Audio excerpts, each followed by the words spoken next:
రైట్గా బల్కత్ సుమన్ మీడియాతో మాట్లాడుతున్నారు. ఇప్పుడు లైవ్ చూద్దాం. మాయమైంది, దాని మీద శ్రద్ధ పెట్టాలి.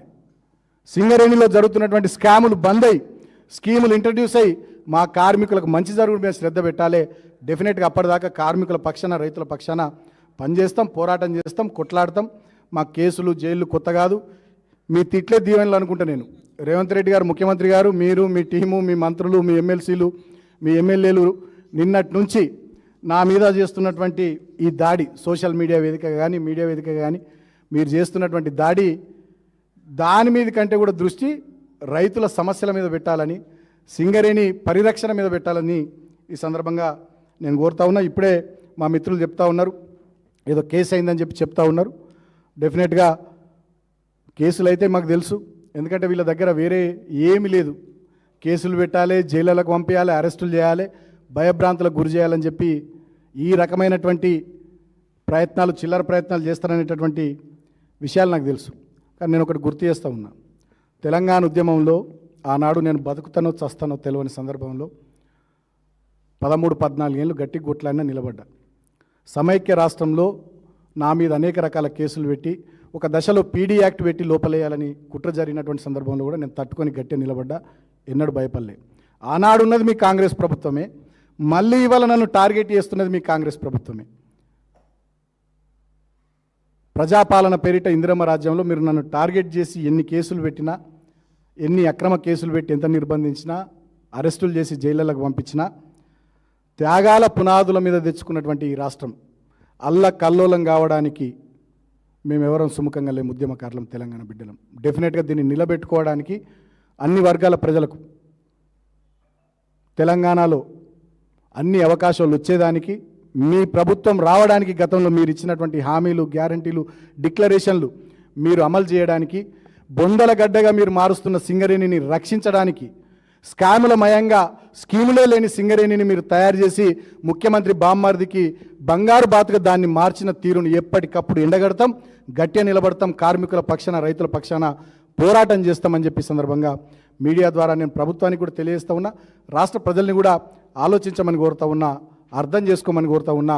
వీళ్ళ దుష్టనీతి, వీళ్ళ కుట్రలు, వీళ్ళ పన్నాగాలు, ఎవరు మాట్లాడితే వాళ్ళ మీద ఎదురుదాడి చేసుడు, ఎవరు మాట్లాడితే వాళ్ళ మీద బురద జల్లుడు, ఎవరు గట్టిగా నిలబడి ఈ ప్రభుత్వం పైన గొంతెత్తితే వాళ్ళ గొంతు నొక్కేసేటటువంటి ప్రయత్నాలు ఏ రకంగా వీళ్ళు చేస్తూ ఉన్నారో రాష్ట్ర ప్రజల్ని కూడా గమనించాలని కోరుతూ, డెఫినెట్గా మీరు ఇట్లనే నియంతృత్వంగా, మీరు ఇట్లనే మొండిగా, మూర్ఖంగా అవినీతి చేసుకుంటూ, అక్రమాలు చేసుకుంటూ, దుర్మార్గాలు చేసుకుంటూ మీరు ఇట్లనే పరిపాలన కొనసాగిస్తే రాబోయే రోజుల్లో శ్రీలంకలో ప్రజలు ఎట్లా తిరగబడ్డారో, బంగ్లాదేశ్లో ప్రజలు ఎట్లా తిరగబడ్డారో, డెఫినెట్గా ఆ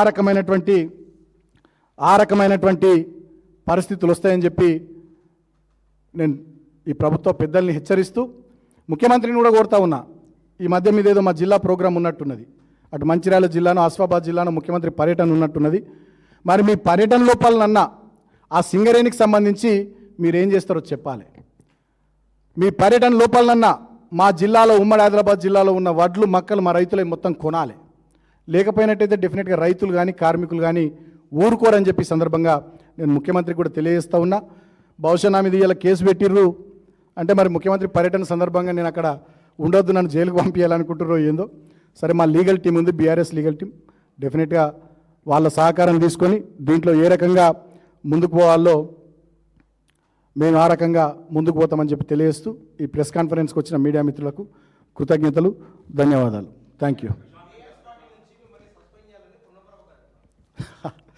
ఇదే పొన్నం ప్రభాకర్ గారు గతంలో తెలంగాణ ఉద్యమ సమయంలో మీ అందరు కూడా నేను గుర్తు చేస్తూ ఉన్నా, ఆయన తుపాకీ పట్టుకొని డీజీపీ హెలికాప్టర్ను వేల్చేస్తా అని మాట్లాడిండు. ఇదే పొన్నం ప్రభాకర్ గారు. ఇక ఆయన నన్ను పార్టీలకు వెళ్ళి సస్పెండ్ చేయాలని మాట్లాడడం హాస్యాస్పదం తప్ప ఇంకోటి కాదు. ఇదే పొన్నం ప్రభాకర్ గారు ఒక ప్రెస్ కాన్ఫరెన్స్లో ఒక దళిత మంత్రిని ఉద్దేశించి ఏ రకంగా మాట్లాడిండో రాష్ట్రం అంతా చూసింది, మీడియా అంతా చూసింది. ఇక ఆయన నన్ను పట్టుకొని సస్పెండ్ చేయాలి. ఇప్పటికైనా నేను ఏమంటున్నంటే, నేను మాట్లాడిన వ్యాఖ్యల్లో స్ఫూర్తిని అర్థం చేసుకోండి. కార్మికుల్లో ఉన్న ఆక్రోశం కానీ, ఆగ్రహం కానీ, వాళ్ళ ఆవేదన కానీ అర్థం చేసుకోండి అని చెప్తున్నా.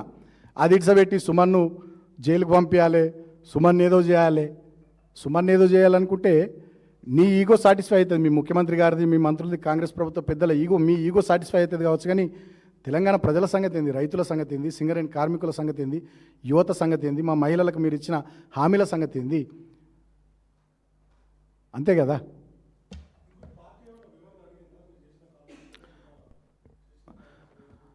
వెలుగు పేపర్లో మీరు మంచిగా బ్యానర్ ఐటమ్ పెట్టిర్రు సీనన్న, ఫ్రంట్ పేజ్ ఐటమ్ పెట్టిర్రు. సరే, నేను పార్టీలో మొదటి నుంచి ఫస్ట్ నుంచి ఎట్లా పనిచేస్తున్నా మా పార్టీ నాయకత్వానికి తెలుసు, రాష్ట్ర ప్రజలకు కూడా తెలుసు.